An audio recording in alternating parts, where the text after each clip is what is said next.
kajian hari ini. Dan kami menyampaikan beberapa informasi. Yang pertama terkait dengan sobat poin. Allah kajian rutin kami adakan. Yang pertama kajian poin dari kitab Ambilah Abdamu setiap malam jam 8 di Musola Al-Farid Kalimantan. Kemudian kajian buat dari kitab integrasi antara suami dan istri. Insyaallah pun akan sudah jam 4 sore di Masjid Al-Farid Kalimantan. Kemudian kajian fikih amalan dengan kitab Qawaidul Muslim setiap hari sore jam 4 di Masjid Al-Ghaziyah. Insyaallah kajian tersebut diampu oleh Ustaz Abu Bakar Soyo. Kemudian terkait dengan kajian hari ini, insyaallah mengambil dari buku Ustaz Amir Baid dengan judul kajian hari ini yaitu itu pasti ada musibah. Kemudian yang kedua terkait dengan pertanyaan kajian untuk ikhwan, silahkan nanti tulis di kertas untuk bisa membacakan apa untuk ikhwan bisa dibacakan langsung atau nanti bisa yang langsung Ustaz. Kemudian untuk apa juga bisa ditulis di kertas untuk bisa dibacakan. Kemudian terkait dengan informasi kegiatan proyek, insyaallah kami juga akan share di Instagram kami maupun di WhatsApp group. Dan yang terakhir, untuk jangan janji diharapkan bisa melakukan hidup karya depannya masing-masing supaya bisa yang tugaskan dihadir untuk isi kemarin yang belakang. Sebelum beberapa waktu, kemudian kami persilakan teman-teman.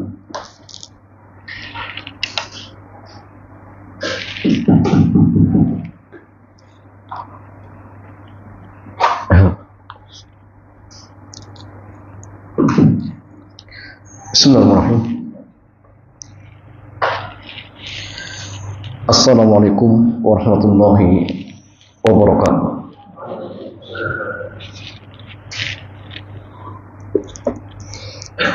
Alhamdulillah wassalatu wassalamu ala rasulillah wa ala alihi wa sahbihi ajma'in, amma ba'd.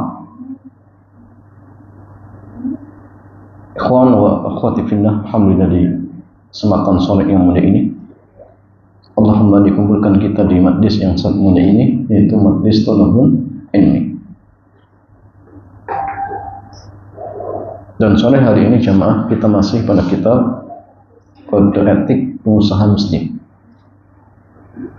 menjadi pengusaha ideal menurut standar syariat, karya Al-Ustaz Aminul Bait Hafizahullah Jalla wa'ala. Dan tema sore hari ini akan membahas tentang hidup pasti ada musibah. Hidup pasti ada musibah. Ya. Jamaah sekalian, musibah itu lawan dari nikmat. Sahih. Musibah lawannya nikmat. Dan setiap orang itu jamaah akan tertimpa musibah. Sahih. Sampai pun Nabi dan Rasul mereka juga sama tertimpa musibah.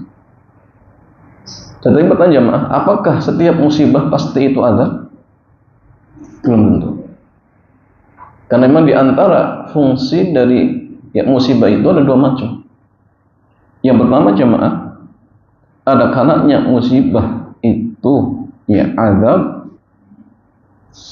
Yang kedua ada kalanya musibah itu berupa apa jemaah? Ujian. Berupa ujian. Ya.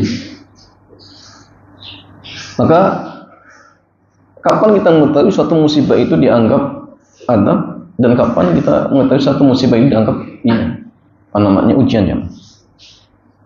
Bagaimana cara dalam artian untuk mengetahuinya? Oh ini azab, ini ujian. Bagaimana jemaah? Tergantung orang yang tertimpa musibah tersebut. Kalau orang yang tertimpa musibah adalah orang-orang yang saleh, yang tidak pernah berbuat maksiat, maka musibah yang menimpa dirinya pasti jamaah kita katakan bahwasanya itu adalah apa? Ujian. Ujian. Apa tujuannya? Tujuannya untuk meninggikan ya orang yang terkena musibah tersebut. Contohnya siapa? Para nabi dan rasul. Ya. Nabi Lut terkena musibah, penyakit. Ya. Dan Nabi Lut itu jamaah bukan pelaku maksiat. Bukan pelaku maksiat. Bahkan dia seorang nabi. Nabi juga kena musibah ketika apa jamaah berdakwah di koyah, dilempari batu, ya, berdarah-darah. Dan Nabi bukan orang, bukan pelaku maksiat. Ya, maka musibah yang menimpa Rasulullah dan nabi-nabi yang lain, jelas di sini fungsinya adalah apa? Ya, dan ini ujian dan ini fungsinya sebagai sesuatu yang akan meninggikan derajatnya. Ya, sesuatu yang akan meninggikan derajatnya. Ya. Tetapi kalau misalkan orang yang tertimpa musibah adalah ahlul ma'asi, ahlul syarr, orang-orang yang suka berbuat maksiat misalkan, berarti musibah yang menimpa dirinya adalah azab. Maka gini ya, kalau kita tertimpa musibah, kemungkinan besar ini ujian atau azab. Kemungkinan besar apa? Azab ya. Sahihnya. Kan di antara kita sekalian tidak ada yang terbebas, terhindar dari musibah atau dari maksiat. Bahkan tiap hari kadang kita berbuat maksiat. Orang yang dohirnya sempurna pun ya, tidak lepas dari perbuatan maksiat. Ya, karena Nabi memang mengatakan kullu bani Adam khata', setiap anak Adam pasti berbuat salah. Ya, pasti jemaah.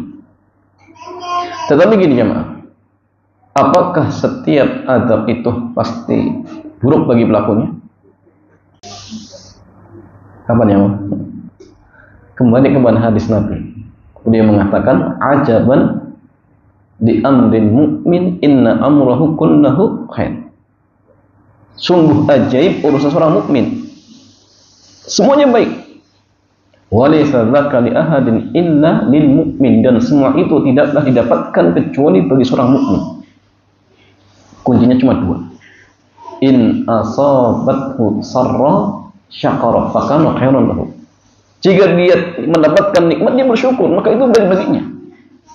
Wa in asabathu dharra sabara fakana khairan lahu.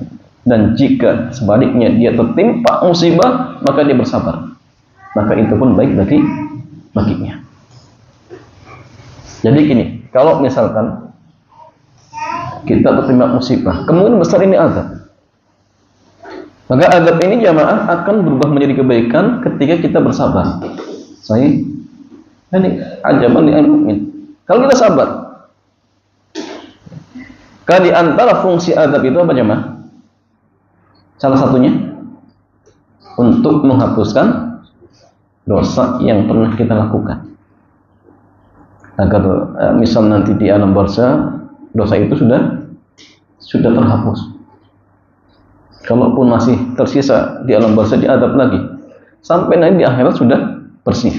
Karena ingat jamaah, ahlul jannah itu, penghuni surga itu tidaklah akan dimasuki kecuali apa? Oleh orang-orang yang hatinya bersih.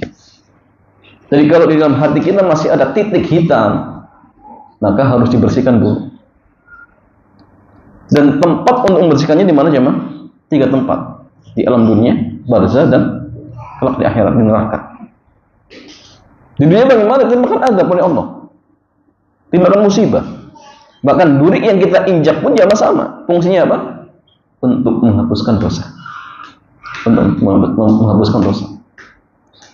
Kalau misalnya ternyata masih ada, nanti azab lagi di alam barzah untuk membersihkan. Kok ternyata masih ada jemaah?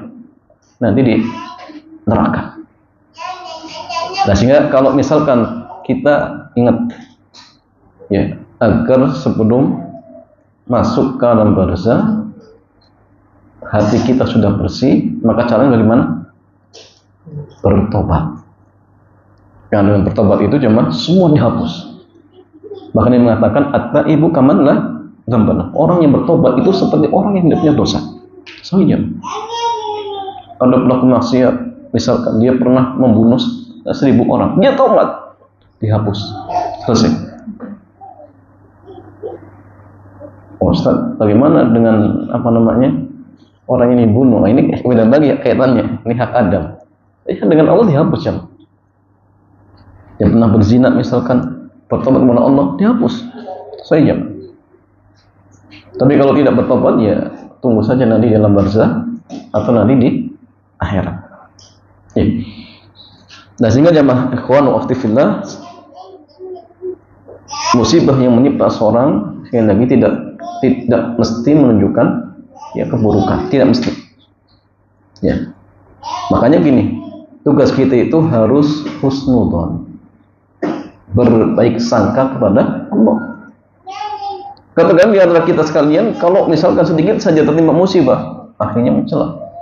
Tidak itu dengan takdir.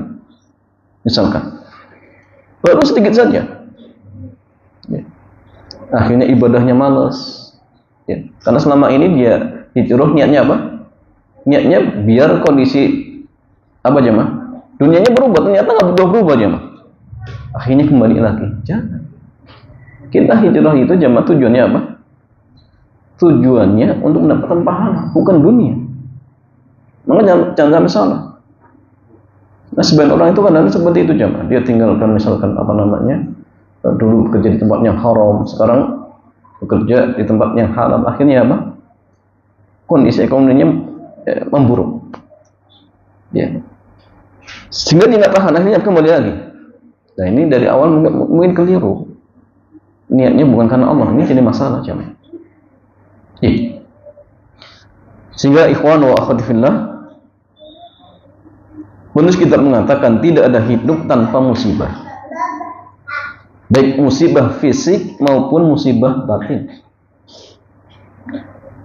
Ikhwan wa akhwati fillah, musibah fisik dengan batin itu lebih parah mana? Batin, sahih. Fisiknya sehat tapi batinnya nggak sehat. Hidupnya tidak karuan jemaah. Bahkan tidak sedikit ya orang-orang yang mengakhiri hidupnya gara-gara apa? Batinnya nggak tenang, stres macam-macam ya. Nah, ketenangan hati itu sangat penting. Dan agar hati kita tenang, bagaimana jemaah? Ala bidzikrillah tatma'innul qulub. Zikir kepada Allah, ingat Allah. Dimanapun, kapanpun waktunya, ingat Allah. Zikrullah, maka hati kita akan tenang. Itu kuncinya. Iya. Karena itulah Allah Jalla wa'ala menyebutnya bahwa manusia itu sangat kelelahan. Allah Jalla wa'ala berfirman, ya ayyuhal insan innaka kadihun ila rabbika kadhan famulaqih. Wahai manusia, sungguhnya kalian benar-benar sangat kelelahan menuju Rabbmu, maka pasti kalian akan menemuinya, pasti engkau akan menemuinya.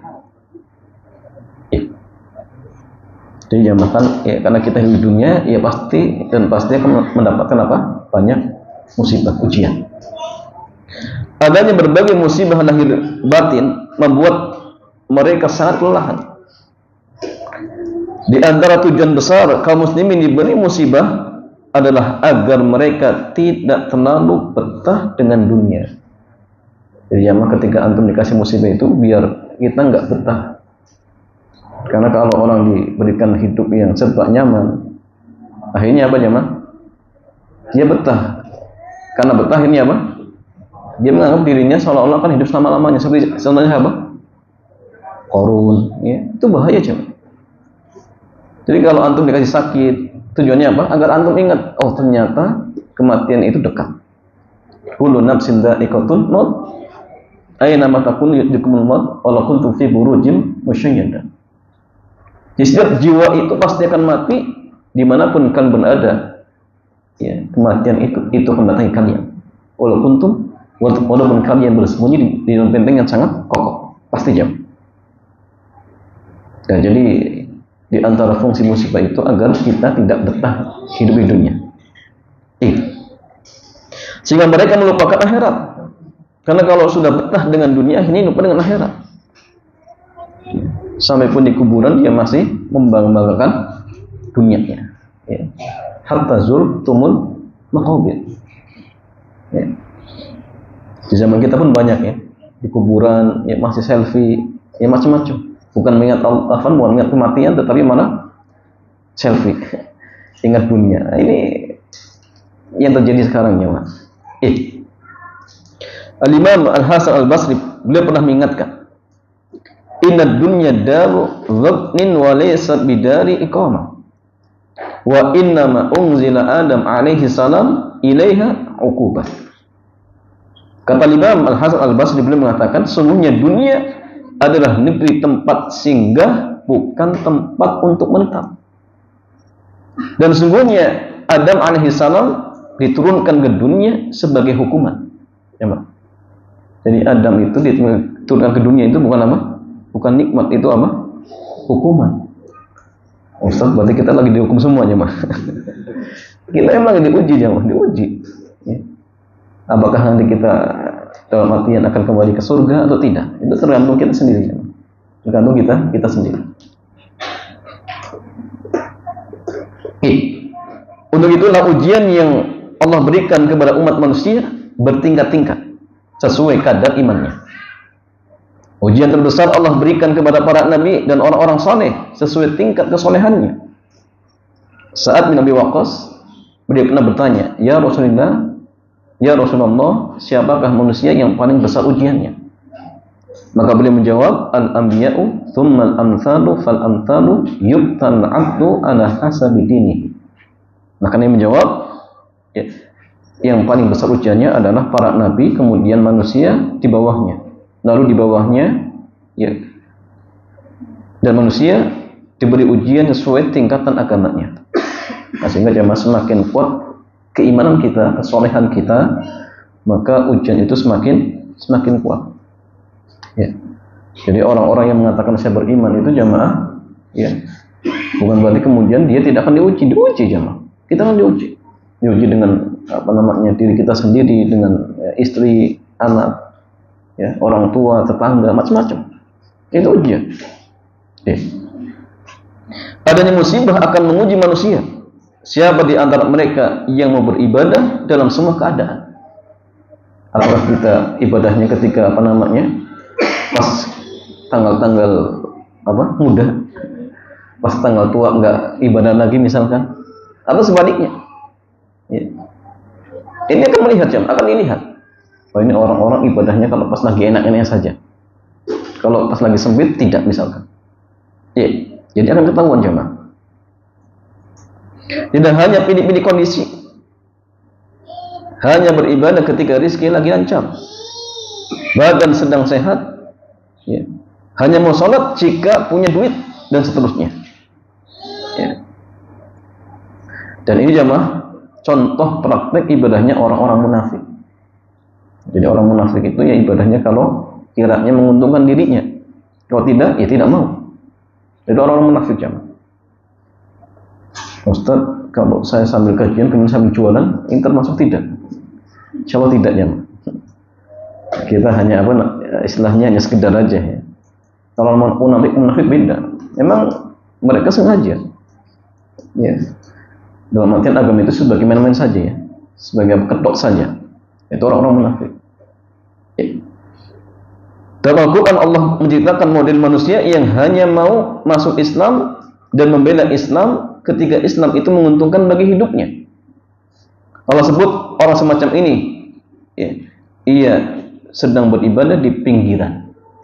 Ya, Allah Jalla wa Ala berfirman, "Wa minan nasi may ya'budullaha 'ala harfin, fa in asabahu khairun itma'anna bih, wa in asabathu fitnah in qalaba 'ala wajhi khasirat dunya wal akhirah." Di antara manusia ada orang yang menyembah Allah di pinggiran. Ketika dia memperoleh kebaikan, dia merasa yakin dengan, ya, keadaan itu. Dan jika dia ditimpa ujian, dia murtad, berbalik ke belakang, maka rugilah dia di dunia dan di akhirat. Jadi harus kokoh. Dunia itu sementara, sekejap. Maka ingat, jangan korbankan akhirat gara-gara dunia. Dan sudah pernah kita gambarkan bagaimana Nabi menggambarkan tentang dunia.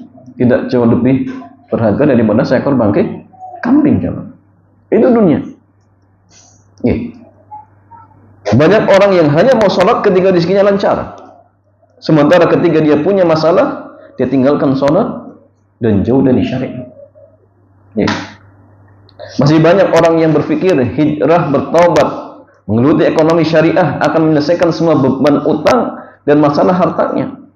Atau ketika dia resign dari pekerjaan yang haram, maka dia akan mendapatkan penghasilan yang lebih besar. Ketika harapan itu tidak dia dapatkan, dia pun akhirnya meninggalkan aturan. Ini masalah. Ya. Apalagi sebagian orang yang kadang mereka mau menukar dengan sekedar diberikan apa? Apa jemaah? Ya, kita berikan super mie, ya. Kemudian murtad, untuk beda jemaah.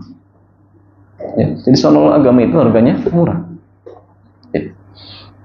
Sehingga ala kulli hal ikhwan wa akhwati fillah, apapun kondisi kita, baik dalam kondisi lapang sempit, tertimpa musibah, maka ingat jemaah, ya, semangat ibadah kita tetap harus kita tingkatkan. Ya, karena tujuan hidup di dunia ini semata-mata untuk beribadah kepada Allah. Ya. Ada pun terkait musibah yang menimpa diri kita, ya, karena mungkin ya sebab apa? Sebab maksiat yang kita lakukan. Maka kalau kita misalkan tidak ingin tertimpa musibah, ya caranya apa? Bertobat kepada Allah Jalla wa Ala. Dan di antara sebab Allah menurunkan ya, musibah jemaah, di dalam surat Ar-Rum ayat 41, Allah berfirman, "Dhahal fasadu fil barri wal bahri bima kasabat aydin nas." Ya. Telah nampak kerusakan di daratan dan di lautan, semua itu akibat ulah-ulah tangan manusia. Jadi memang sebabnya kita. Ya. Wa daraballahu mathalan qaryatan kanat aminatan mutmainnah ya'tiha rizquha ragadan min kulli makan fa kafarat bi an'amillahi fa adzaqaha Allahu libasal ju'i wal khauf bima kanu yasna'un. Dan Allah Jalla wa Ala telah membuat sebuah perumpamaan, suatu negeri yang dahulunya aman, tenang, dan rizkinya datang limpah ruah dari berbagai macam tempat. Fakafarat bi an'amillah. Kemudian penduduk negeri tersebut mengkufuri nikmat-nikmat Allah. Fa'adzaqaha Allahu libasal ju', maka Allah Jalla wa Ala timpakan kepada mereka berupa azab kelaparan, wal khauf, ketakutan, bima kanu yasna'un, dengan sebab ya, dosa yang mereka lakukan, dengan sebab perbuatan yang mereka lakukan. Jadi jamaah, ayat-ayat ini menunjukkan bahwa musibah yang menimpa kita itu sebabnya karena maksiat. Ya, sebabnya karena maksiat. Ya, kecuali para nabi, ya, musibah yang menimpa mereka adalah ujian. Ya, bukan maksiat tetapi ujian. Kalau kita kemungkinan besar ini, ya, kemungkinan besar adalah maksiat yang kita lakukan. Inna hadhil ayatul karimatu tufiduna anna Allah Jalla wa Ala 'adilun wa hakim. Ayat-ayat ini menunjukkan bahwa Allah Jalla wa Ala Maha Adil, Maha Hakim, bijaksana. Wa annahu lam yunzil bala ala qaumin illa bisababi isyanihim lillahi Jalla wa Ala. Bahwasanya Allah Jalla wa Ala tidaklah akan menurunkan bala, musibah, azab, ya, pada suatu kaum kecuali dengan sebab kemaksiatan mereka kepada Allah. Wa mukhalifati awamirih, atau dengan sebab mereka menyelisihi perintah-perintah Allah. Enggak sholat, muamalahnya dengan cara yang haram, berdusta ketika berjual beli misalkan, korupsi, ya, apalagi jamaah sokok, macam-macam. Yang penting dapat uang misalkan. Ya. Ini sebab musibah, jamaah, sebab musibah. Wala siyama al-ibtiad al-tauhid wa intishari madahir syirki fi aktsari biladil islamiyah allati ya tu'ani bisababil al-fitan wal mihan. Apalagi ketika kondisi mereka jauh dari tauhid, tersebarnya praktek-praktek kesyirikan di kebanyakan negeri-negeri Islam. Ya. Bahkan negeri yang mayoritas Islam, mayoritas apa? Muslim, ternyata praktek kesyirikan jauh lebih besar. Ya. Walan tazula illa birruju' ila tauhidillah. Dan musibah ini jamaah tidak akan diangkat oleh Allah kecuali apa? Kalau kita kembali kepada Allah. Pelajari Al-Quran, pelajari hadis Nabi sesuai dengan pemahaman para sahabat. Kembali. Makanya Imam Malik beliau pernah mengatakan apa jemaah? Inna hadhihi ummah lan yasluha illa bima salaha awwaluha atau kama qala. Semuanya umat ini tidaklah akan menjadi baik kecuali dengan sesuatu yang pernah menjadikan baik generasi awal. Karena generasi yang terbaik itu 3 generasi. Dan mengatakan apa jemaah? Khairun nasi qarni, tsumma alladziina yalunahum, tsumma alladziina yalunahum. Jadi sebaik-baik generasi itu kata Nabi di masa para sahabat. Kemudian setelahnya tabi'in. Kemudian setelahnya tabi'in. Dan apa rahasia mereka? Rahasia mereka jamaah, mereka mengamalkan Quran, mengamalkan hadis Nabi. Ya. Sesuai dengan apa? Pemahaman ya para sahabat radhiyallahu taala anhum ajma'in. Ya. Ini kuncinya. Kalau musibah itu ingin diangkat oleh Allah Jalla wa'ala. Tapi selagi jamaah kita tidak kembali kepada ajaran Islam yang benar, ya, justru kesyirikan, bid'ah dan lain sebagainya diamalkan misalkan. Nah, yang terjadi jamaah, yang terjadi adalah musibah demi musibah akan apa? Terus berdatangan. Terus ya. Sampai pun misalkan kita berusaha ya, mencari solusi terbaik. Ya, banjir dibuatkan apa? Apa jamaah? Irigasi, ya, resapan, misalkan macam-macam. Tapi kalau kondisi umatnya masih berbuat syirik seperti itu, jamaah, sulit, sahih. Kebakaran, gempa bumi bagaimana jamaah? Mau di atas dengan model seperti apa biar nggak ada gempa bumi? Sulit ya. Paling yang bisa bangunannya, seperti di Jepang misalkan. Ya, itu pun kadang-kadang jamaah ternyata ya tetap aja bisa hancur. Ya. Karena solusinya ini. Hanya dengan kembali kepada Allah Subhanahu wa taala. Itu solusinya. Kalau tidak, ya nggak mungkin. Karena ya masalah ya, musibah itu dari Allah. Yang bisa ngangkat siapa? Ya Allah sendiri. Bukan teknologi, bukan ya. Bukan kepintaran kita, bukan. Tapi yang akan mengangkat Allah Jalla wa'ala. Dan bagaimana caranya? Ini. Allah akan mengangkat dengan cara kalau kita kembali kepada Allah. Agama kita sebagaimana yang Nabi ajarkan. Itu caranya seperti itu cuma. Wa tahkimi syari'atihi fin nafsi wal mujtama. Ya, kemudian menerapkan hukum syariat ya, pada dirinya dan masyarakat. Ajak ya, keluarga kita tidak boleh berbohong, tidak boleh berbuat zalim, tidak boleh berdusta, ajak. Masyarakat juga sama. Mulai dari tetangga misalkan. Ya, kalau sudah nanti yang lebih jauh lagi seperti itu jemaah, dakwah seperti itu. Sehingga ikhwan wa akhwati fillah azanallahu wa iyyakum, ini beberapa hal ya.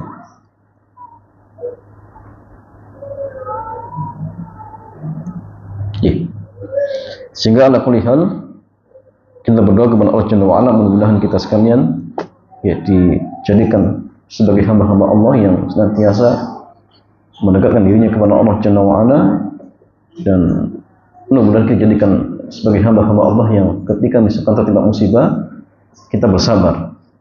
Ya kan, dengan sabar itu jamaah kita akan mendapatkan kebaikan. Tapi ingat ya, sabar itu dengan menahan 3 hal ya. Menahan lisan, kemudian menahan hati, menahan anggota badan. Jadi menahan hal-hal yang haram ketika tertimpa musibah. Lisannya jangan mencela, hatinya jangan murka dengan takdir, tangannya jangan tampar pipi, jangan sobek-sobek kantong baju. Itu caranya. Ya, karena Nabi zaman dalam sebuah hadis yang diriwayatkan oleh Imam Muslim dari sahabat Abu Hurairah, beliau mengatakan, ya isnani fin nasi huma bihim kufrun. Ada 2 perkara. Yang 2 perkara ini jamaah masih diamalkan oleh orang-orang dan keduanya merupakan kufuran. Kata beliau, yang pertama at-ta'nu fil ansab, mencela nasab. Yang kedua wan niyahatu alal mayyit. Dan yang kedua meratapi mayit. Ya, atau kamakul. Jadi kalau ada keluarga kita meninggal dunia, tidak boleh kita meratapi mayit. Kita meratapi mayit itu dengan apa jemaah? dengan perbuatan-perbuatan yang mengindikasikan kita tidak sabar, tidak ridho. Bagaimana contohnya? Teriak-teriak, kemudian apa? Tampar-tampar pipi, sobek baju. Ini indikasi-indikasi dia nggak sabar. Padahal sabar itu wajib ya, Mas. Sabar itu wajib. Makanya kalau misalkan ada seseorang tertimpa musibah berupa kematian, kenapa kita nggak boleh memuji-muji si mayit di hadapan keluarganya, Jamaah? Dikhawatirkan ini, mereka akhirnya apa? Meratapi mayit. Akhirnya, oh iya, apalagi antum mas datang gini, kenapa si fulan orangnya baik, suka berderma, suka membantu, kok mati ya? Nah, ini keluarganya nangis, Jamaah. Itu bukan seperti itu. Jadi kalau pas takziah itu dihibur, Mbak yang sabar ya, Pak yang sabar. Insya Allah setiap ujian itu ada apa namanya pahalanya misalkan. Itu yang dibutuhkan, bukan dipuji-puji. Karena kalau dipuji semakin nggak ridho dia. Puji kenapa mati ya? Akhirnya nangis lagi ya Mas. Ya. Kalau ingin muji boleh, tetapi jangan di hadapan keluarganya. Muji sama teman nggak masalah. Ya, oh itu orangnya baik, masya Allah, nggak masalah. Tapi kalau di keluarganya jangan. Khawatir mereka akhirnya apa? Meratapi mayit. Ya, dan Nabi mengatakan, "Laisa minna man darabal hudud wa syaqqal juyub wa da'wa bid'ah jahiliyah." Jadi kata Nabi, bukan termasuk golongan kami. Seorang yang dia tampar-tampar pipi, sobek-sobek kantong baju, kemudian menyeru dengan seruan jahiliyah. Kapan? Ketika tertimpa musibah kamakon. Sehingga artinya jamaah, mudah-mudahan kita menjadi hamba-hamba Allah yang sabar, yang senantiasa mendapat pertolongan dari Allah Subhanahu wa taala. Wallahu taala a'lam bishawab. Demikian jamaah. Mudah-mudahan bermanfaat. Selanjutnya seperti biasa kita buka tanya jawab. Dipersilakan. Alhamdulillah, penyampaian materi sudah disampaikan Ustaz. Silakan untuk Iwan, jika ada yang ditanyakan bisa langsung angkat tangan. Kami persilakan.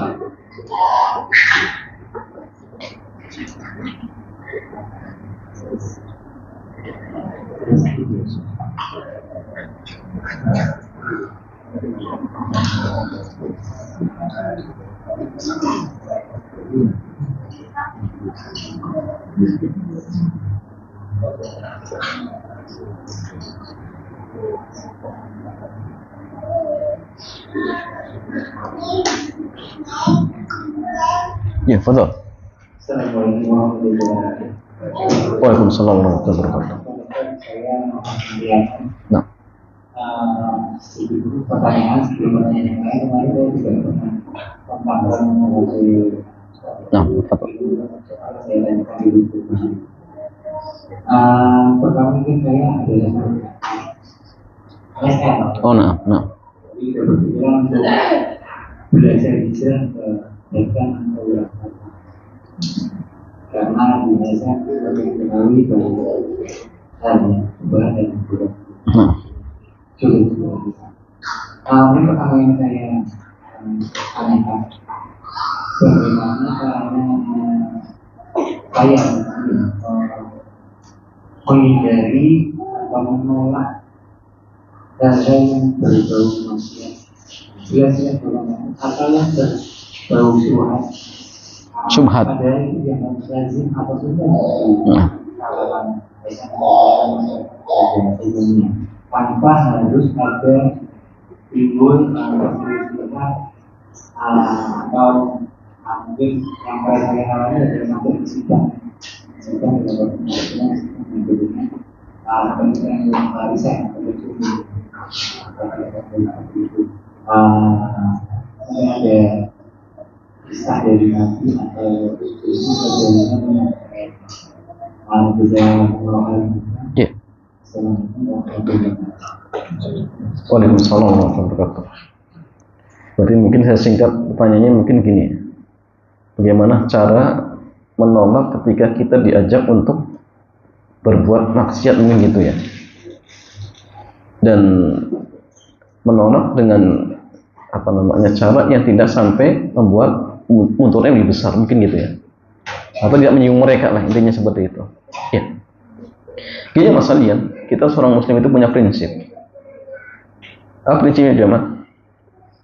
Tidak boleh melakukan kemungkaran dan tidak boleh mau diajak melakukan kemungkaran. Ya. Dan kita kalau melihat kemungkaran justru disuruh apa? Mengingkari. Dia mengatakan man ra'a minkum munkaran falyughayyirhu bi yadihi. Jadi barang siapa yang melihat kemungkaran maka cegah dengan tangannya. Kalau dia mampu cegah dengan lisannya, kalau dia mampu cegah dengan hatinya, dan itu serendah-rendahnya iman. Maka pegang ini hadis. Ya. Jadi kalau kita melihat kemungkaran disuruh apa? Mendakwahi, mengingkari sesuai dengan kemampuan kita. Batas minimalnya adalah dengan hati.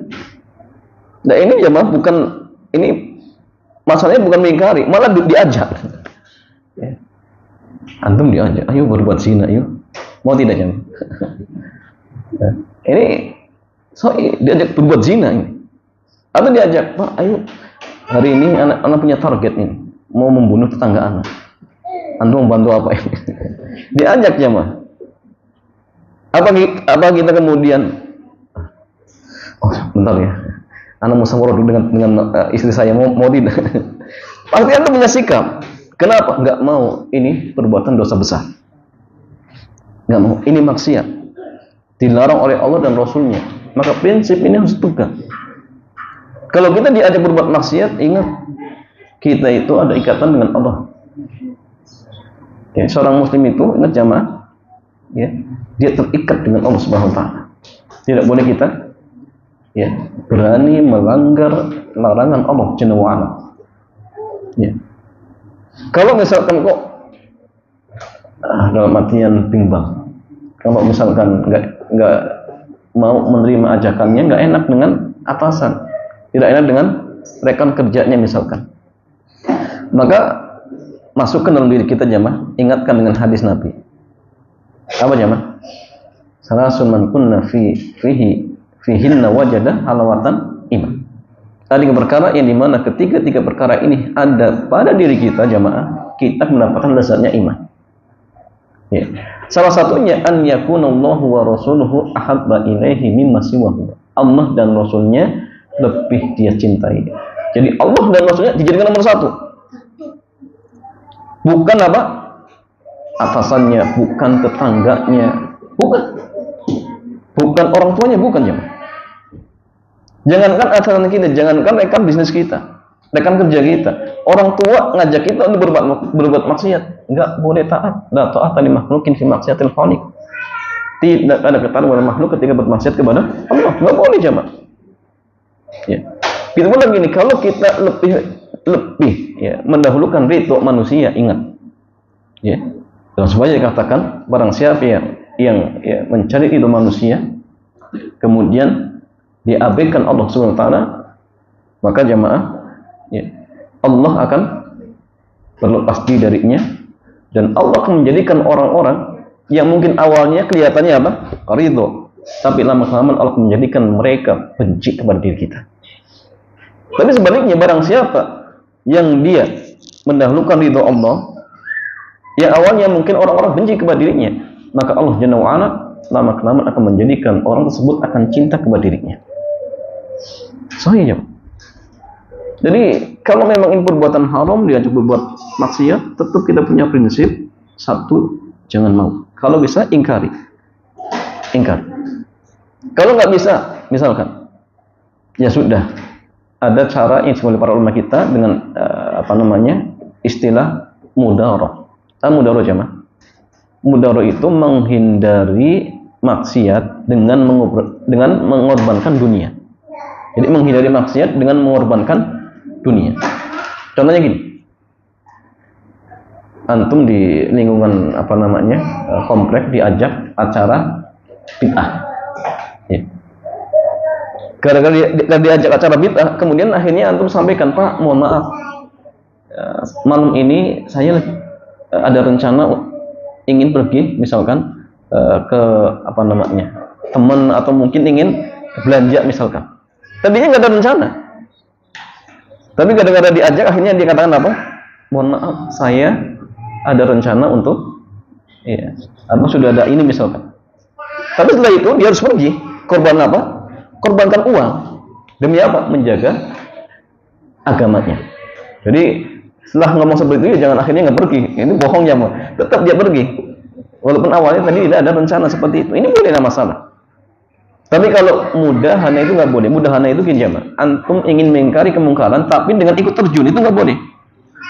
Nggak boleh. Contoh gini, orang diajak acara-acara seperti bid'ah misalkan, dia ingin ingkari, tapi dengan ikut acaranya, ngumpul bareng, rokok bareng apa lagi. Ini nggak boleh jamaah. Ya, nggak boleh. Ada seorang dia temannya peminum khamr, akhirnya dia karena ingin mengingkari kemudian ikut gabung, tapi alasan saya mau minum sedikit saja. Nanti kalau mereka sudah cair, saya ingatkan mereka. Nggak bisa, nggak boleh jamaah. Kenapa? Ad-dararu la yuzalu bidur. Jadi mudarat itu tidak bisa dihilangkan dengan mudarat yang lain. Nggak bisa. Ya. Jadi tetap kita harus punya prinsip. Kalau ini nggak boleh, ya sudah tidak boleh, tinggalkan. Ya. Tetapi gini jamaah, kalau misalkan kita diharuskan untuk mengambil dua mudarat yang ada, dua mudarat yang ada. Kalau nggak ikut, misalkan mudaratnya seperti ini. Kalau ikut mudaratnya jelas kita berbuat maksiat. Maka kalau misalkan kita dibenturkan pada dua keadaan yang dua-duanya mudarat, maka kaidah usul mengatakan, atau kaidah qaidul fikih yang mengatakan apa? Ahdu akhafud dararain. Ya, dibolehkan kita mengambil mudarat yang sifatnya lebih ringan dari dua mudarat yang ada. Nggak masalah jemaah. Kalau memang kita diharuskan mengambil dua perkara yang dua-duanya mudarat. Ya. Dan itu tidak bisa menghindar. Tapi kalau bisa menghindar tadi, menghindar ya, antum mudaroh bisa, silakan. Tapi kalau nggak bisa, sudah timbang-timbang mana yang lebih ringan. Karena gini ya, kadang ketika kita hidup di tengah-tengah masyarakat itu sulit untuk ideal. Kita inginnya ideal, sahih. Tapi kalau antum hidup di tengah-tengah masyarakat, apalagi lingkungan antum ya macam-macam, ya, itu sulit untuk ideal. Jika kadang-kadang dalam suatu kondisi kita dibenturkan harus memilih dua mudarat yang ada, maka tetap antum bersikap. Tetapi dalam hal itu ambil mudarat yang paling ringan. Ya, ambil mudarat. Bukan berarti kemudian ketika diambil yang mudarat tadi, akhirnya antum berpandangan, oh ini boleh, enggak. Tetap ini enggak boleh, cuma terpaksa. Karena keterpaksaan seperti itu.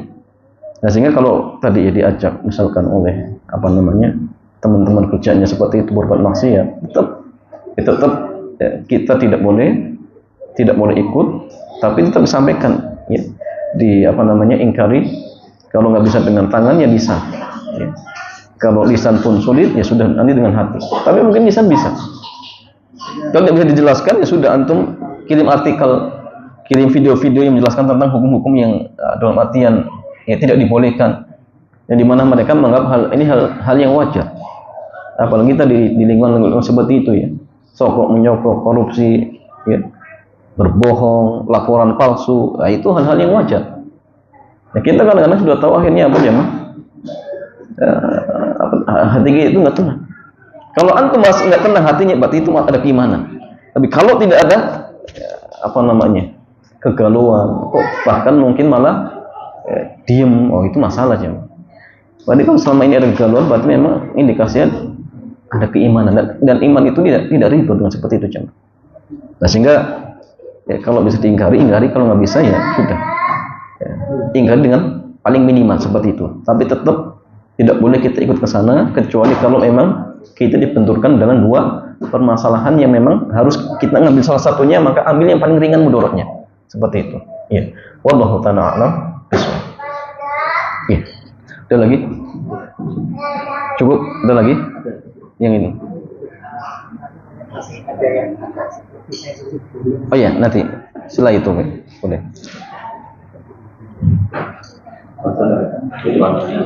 Silakan Ustaz, mohon bertanya, bolehkah kita beli barang PO di marketplace dan bayar secara jauh di apa? Tulang? Bolehkah kita beli barang PO di marketplace dan bayar secara jauh di, jadi bayar di akhir saat barang diterima. PO di sini langsung ke produsen, dia sudah bikin kainnya, hanya saja produknya belum jadi. Iya. Iya, jamaah pre-order ini berarti dengan produsen kan? Dengan produsen. Iya. Maka boleh nama masalah, karena jual beli semuanya dinamakan jual beli istisna. Jual beli seperti kita pesan barang. Contoh, kita datang ke penjahit, minta dibuatkan apa? Baju dengan model seperti itu misalkan. Warnanya seperti ini, modelnya ini, kainnya ini. Ya. Kemudian penjahit dia cari barangnya, setelah itu dibuatkan. Ini namanya jual beli istisna. Ya. Maka jual beli istisna itu lebih longgar daripada jual beli salam. Lebih longgar. Satu, boleh DP, boleh ya, nanti bayarnya pas di akhir, boleh bebas. Ini jual beli istisna. Ya. Tapi kalau pre-order tersebut ternyata bukan dengan produsen, nah ini nggak boleh. Kenapa? Nanti penjual dia kena larangan menjual barang yang belum dimiliki, kecuali kalau dia pakai sistem pesan, ya, atau misalkan dengan sistem salam, itu beda nanti. Tapi kalau misalkan dia akadnya jual beli, kemudian bayarnya nanti misalkan, dan barangnya belum ada, ini nggak boleh kalau bukan produsen. Ya. Tapi karena pertanyaan tadi dengan produsen, maka tidak masalah, kan termasuk jual beli istisna seperti itu. Wallahu ta'ala a'lam bishawab. Misalnya produsen tadi disubkan lagi ke produsennya bisa kan? Disubkan, kemudian akadnya dengan siapa? Dengan produsen yang awal. Produsennya itu membuat dia. Misalnya dia order kan? Oh, nah. Order terus karena desainnya kan dekat, terus dia subkan lagi ke salah teman vendornya dia, si produsen sendiri gitu. Itu punya gimana terusan? Jadi dia pembuat. Aslinya membuat, cuma barang tersebut dia nggak buat. Karena overload aja. Iya. Berarti nggak dibuat. Iya. Tapi dibuat orang lain. Ya, tapi dia mengawasi. Nah, dan modelnya dia yang buat. Iya. Insya Allah masalah. Ada masalah seperti itu. Menurut Ikhwan yang lainnya sudah ada yang menanyakan, boleh tema kaisar kajian ini.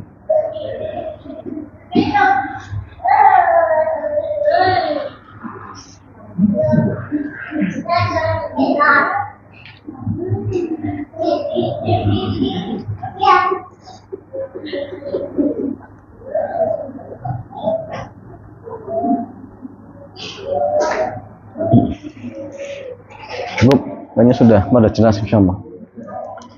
Ya jamaah sekalian, karena sudah tidak pertanyaan, mudah-mudahan kajian di kesempatan sore hari ini bermanfaat. Kita berdoa kepada Allah Jalla wa'ala, dan Allah memberikan kemudahan ya kepada kita sekalian.